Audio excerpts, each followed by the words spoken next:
Welcome everyone to Northern Affinity, live on our various channels. As ever, we're on our Facebook page, we're on our LinkedIn page. I'm delighted to say that today I'm here with Laura Norman from Chroma Marketing, as you can probably see on your screen. So myself and Laura are going to talk about everything to do with marketing and the marketing world, how it's been affected in the last couple of months, and maybe how the changes are going, how things are going for the next few months as well, and even further forward than that. So as always, if anyone's got any questions, please do feel free to put it in the comments, and we'll try and answer them as we go along. Or if not, maybe potentially afterwards as well for people who are watching it, not live, or whether it's on the YouTube channel or on the social media pages. Now, there has been a bit of a problem with the LinkedIn messages coming through. So if you are on Facebook, they seem to come through absolutely fine. The LinkedIn ones are a little bit more temperamental, so hopefully they'll come through. But if not, we can always answer them offline. So, yeah, so I'll move on. Laura, if you're okay to introduce yourself, explain who you are, what you do, and then we'll launch into some questions if that's all right. Yeah, sure. So I'm Laura, company's Chroma Marketing. So I run a marketing consultancy. We specialise in supporting small business owners to build communities, develop opportunities, and take their business from being the best kept secret to a household name. And we do that by delivering and developing clear, results-driven and sustainable marketing strategy. So yeah, I've worked with several small businesses and social enterprises across the Yorkshire region for the past 2 years as Chroma Marketing. We do things like social media. We work with people to develop their kind of from a brand strategy through to looking at their customer journey, right through to what marketing messages are we actually going to put out there. So that's kind of a very brief overview of what I do. It's hard to get everything you do in about 30 seconds, isn't it? Yeah. So obviously we are now, when we're recording this video, we are 8 weeks into lockdown, I believe. Obviously we've slightly eased restrictions over the last week or so. So how has it been for you? How has it been for your customers so far? I'd say probably like any marketing business, it's been a little bit touch and go. Sadly, I did lose a few clients, mainly because I do work with a lot of startups who weren't at the point of launching their business yet. So they've had to kind of put that on hold while we realise and figure out what's going on. But I cannot complain. My business has survived. And actually, I've got some really good projects going on right now. I've got a really solid network of people who are very supportive. And I think that's what a lot of other people in my position would say as well. I've had a few conversations with people I collaborate with who say very similar things. It's kind of given us the chance to work on our own marketing strategy alongside everybody else's, which is quite nice. So yeah, it's been up and down, but I can't complain, really. It'd be unfair for me to. Oh no, good. That's good to hear. I think it's a message from a lot of people I've been getting the same. Is yeah, okay, it's been hard, it's been tough, but it could be worse, which is obviously important to remember. So what obviously your customers, how are they feeling about where we are now and kind of where we're moving to in the coming weeks and months? I think, to be honest, I think people are wary, and people are and clients are kind of just assessing the situation, seeing what's coming up. But actually, a lot of people I'm speaking to are seeing this as an opportunity. Like I said before, I do a lot of work with startups or businesses in that kind of first couple of years. And for them, it's very much about spending more time on finding out what their opportunities are. So really planning for where their target market are. There are benefits, obviously, from working from home or remote working. And the downside that I've seen is that anybody running any physical events, obviously they're not happening. But actually, it's kind of produced a bit of a creativity in my clients and myself as well for looking at different solutions. So when obviously a lot of people will have spoken about this, but taking physical events virtual is massive.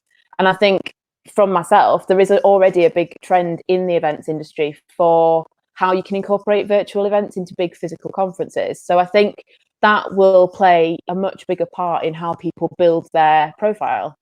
I say the other kind of key thing that I've noticed, and I'm kind of pushing a bit more, is how people realize that they need to have a really invested audience.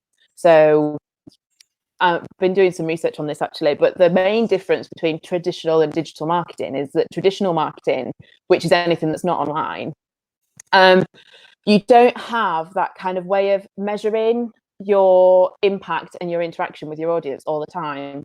Whereas digital marketing, you can track your engagement, etc. I do think that some digital marketing use hasn't been tracked as well as it could be, or there's not been as much research into target market and who you're speaking with on a day-to-day basis. And I do think that's going to be much more apparent, because a lot of time, especially now, goes into how people are using social media, websites and blogs. Well, you need to make sure you're getting a return on that. And the best way of doing that is by having a really actively engaged audience who are really invested in what you do. And actually, that feels quite nice. So I have seen that as well over the last kind of few weeks.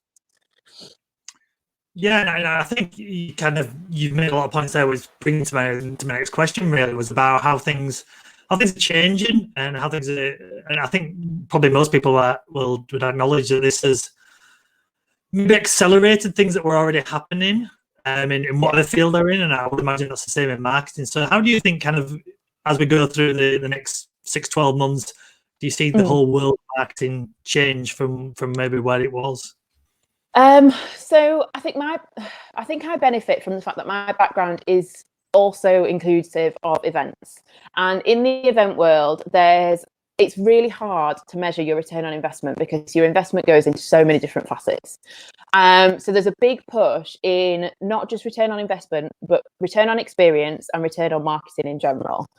I think personally that the trend and what kind of I think should happen is, yes, return on investment is 100% vital, because if you're not getting a return on the money you're putting in, it's kind of questionable as to why you're putting that money there rather than somewhere else. But I also think that one of the key things that will come out of this is that people will focus more on experience, and the experience they're creating, the value they're giving off for their target audience, whether that is a business or whether that's a consumer buying a product. It doesn't really matter. I do think that in order to, the businesses that will thrive from this, and you see it all the time already, are the people who really do show that kind of care for their target market. I've kind of seen it with a lot of hospitality businesses, a lot of food and drinks providers are really pushing and bringing themselves back to their local community and using that as a leveraging tool for then actually becoming a nationwide brand. A good example have been Magic Rock. They have a really, really good, amazing platform online and a really, really good reputation. And they've kind of ramped that up even more and created products that are very, very special to a very select group of people. So I think actually a second thing is that people and brands may focus more on their niche rather than trying to satisfy everybody. And I think actually they'll get a little bit more value from doing that, because they'll be able to be more specific on exactly who they're targeting and why. They're probably the two key takeaways that I'd say I think may come in the next few months. So like I say, brands focusing on their niche, people focusing on experience as well as investment is going to be much more high. Absolutely. You mentioned kind of that you've local. Do you think that might be an element as well, where businesses do focus more on that local, not so much about their customers being local, but being part of a local community rather than just being business in a certain area?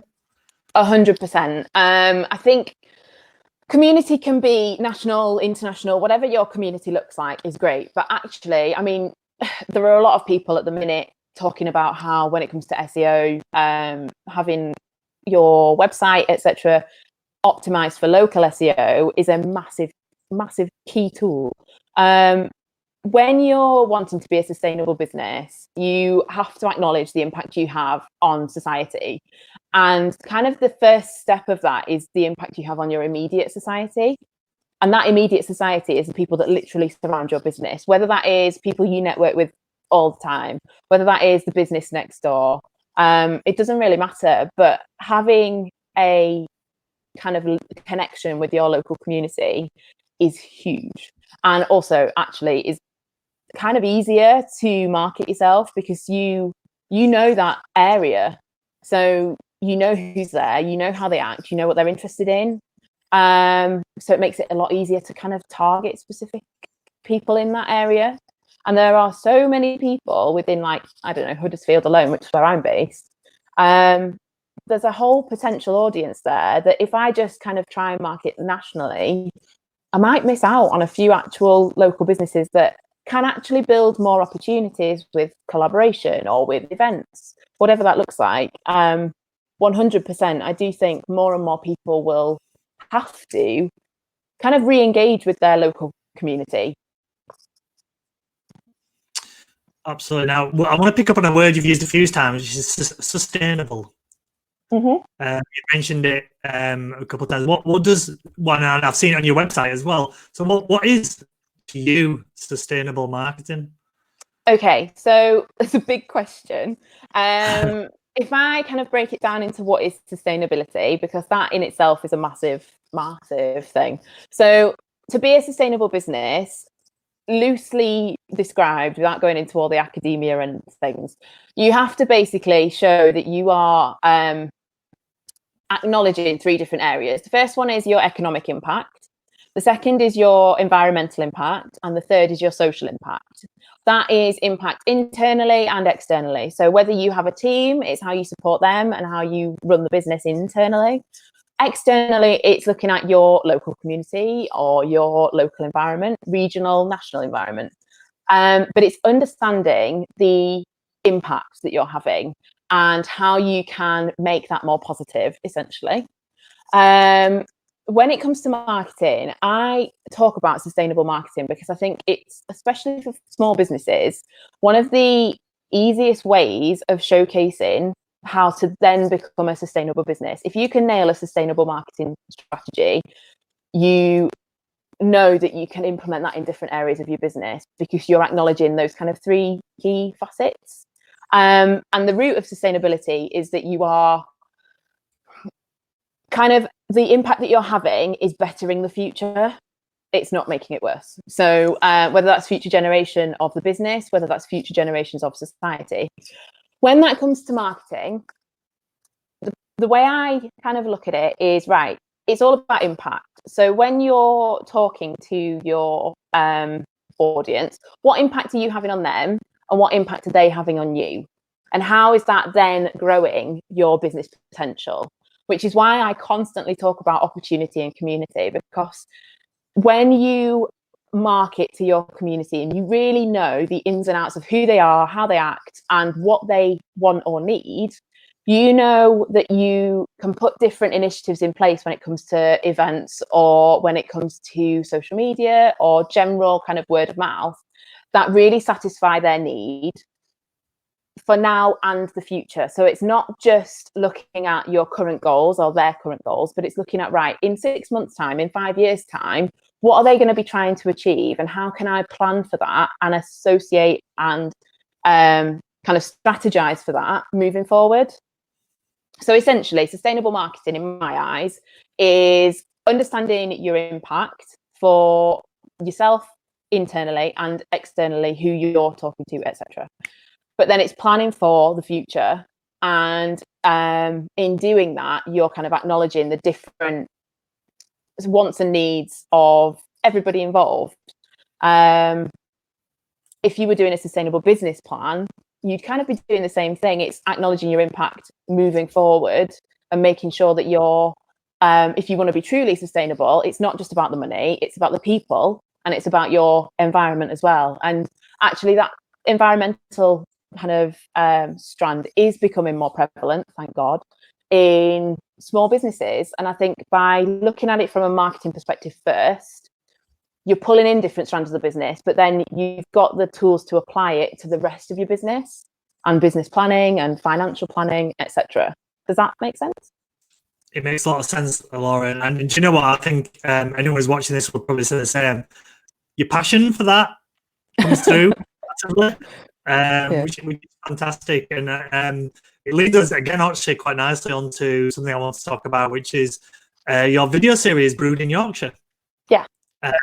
So I was thinking, if you want to tell us all about it and what it is you do. Yeah, so Brewed in Yorkshire is a video series that I run with Ryan Ford, who's another marketing professional. And basically, we had a conversation when we very first met. It was in our first one-to-one, saying that we want to do more to showcase businesses that do have a positive impact on the Yorkshire region. Whether that is a business to business, whether that is a social enterprise or an individual, because I think it's really important, especially in a time like this, to shout about the positive things that people can get involved with. Yorkshire is kind of its own little bubble, and you'll have seen from the videos we've been asking people questions about what their favourite thing about Yorkshire is, and they've all said the people. So, or near enough anyway. And I think if Yorkshire businesses can support other Yorkshire initiatives that are positively impacting the region, we are up and beyond other regions of this country massively. So we've interviewed at the moment, I think it was 7 businesses or social enterprises, charities, ranging from topics of grief right through to recycling school uniform and mental health. We had a really broad range of topics that we discussed with these kind of business owners. And it was all about just having a look at, right, what is their story? Why have they done this? And how can people get involved?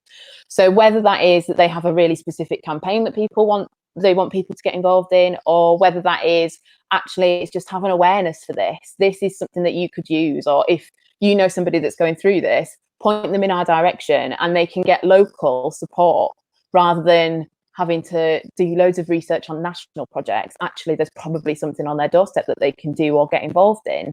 The main reason I've kind of brought this to the table is because actually as businesses, we have I think, a responsibility to support our community. And the biggest way you can do that is collaborating with other businesses who have initiatives like that. So we are in the process of developing our second series. It's on YouTube. We upload a video once a week. So yeah, we're trying to talk to people from across Yorkshire, not just local to us. We're Huddersfield and Bradford, but actually we've already spoken to businesses across kind of the more wider Yorkshire region, which is nice. And we'll just see where it goes, really. We've had some really positive response from our networks. So we are definitely going to be continuing it moving forward. And it's just exciting to know that we've already pretty much filled the kind of roster for the second series of people that want to get involved. So hopefully this will become a really solid platform for those businesses and charities to promote themselves and kind of tell people their story, but also for businesses and individuals to get involved and support more locally. Absolutely, that's great. And I'll say to anyone watching, I've watched some. I actually need to catch up on a couple of them. I've watched most of them, and they're really good in it. I'm sure it'd be useful investment of it, quite a short amount of time for people to do so. So finally, I just wanted to kind of move on to obviously marketing in general. Your strategy is a kind of big part of what you do. If you were sat down with someone as they were starting their business or wanted to relaunch their business, which is probably quite relevant at the moment, yeah, where do they need to start? You know, I know it's a big piece and a big question, but what's the kind of the key starting points for them? Yeah, so I always start the process by just sitting down with people and understanding what they're trying to achieve. And it's really looking at your kind of brand strategy. So looking at who you're trying to get in front of, what your goals are, what your competitors look like, what the general market picture looks like. So it's really about kind of discovering your opportunity, identifying what you're trying to achieve, and then putting the kind of marketing initiatives in place. So that's where I'd start with people who are relaunching at the moment. This is quite a useful kind of task to complete because it really helps focus. A lot of small businesses, it can be really overwhelming because there's so much you can do when it comes to marketing. There's so much just for social media in itself. That's a huge starting point. So actually by doing this, and by looking at what you're trying to achieve and who you're trying to get in front of and really understanding your target audience, you can kind of give yourself a focus on where to put your resources more effectively. Once you've kind of worked through that initial point, it's then right, what's worked well for me so far? What can I tweak to work better? So shall I do an audit basically of my digital touch points. So where am I facing my customers, and are they working? If they're not working, it's a case of, right, how can I make them work better? What opportunities do I have here, and what actually could I leave behind for now and maybe reinstate later? So I think that's kind of the starting point, really. So anybody who's kind of a little bit confused, anybody who is really struggling to get their voice heard, or generally if they're starting out, it's right, where on earth do I start with marketing? That's where I'd say is, right, what are you actually trying to achieve here? Why are you doing this? And then you can plan moving forward. Perfect. That's a good starting point. Now, before we finish, I just want to say we had a lovely comment from Lucille on Facebook. Actually, said she found the Brewed in Yorkshire series, so she'll be checking it out. So you've definitely got at least one more viewer. Winner. Fabulous. So, just generally, if anyone wants to get hold of you, Laura, find out a bit more about it, where's the best places to do so? Yeah, so I'm all over LinkedIn, Laura Norman, but also my website's chromamarketing.co.uk. Social media is ChromaGB. That's pretty much it. Nice and easy. And like, if anyone for whatever reason can't find Laura, I'm sure you can. Do contact us at Northern Affinity. Obviously, we have all Laura's details as well. So thank you everyone for watching, but obviously thank you, Laura, as well, for your time. And obviously speaking so passionately about what you do, which really comes across. So I think a lot of people are taking a lot of value from that. Yeah, thank you for having me. I really appreciate it. No, thank you. Have a good day. You too.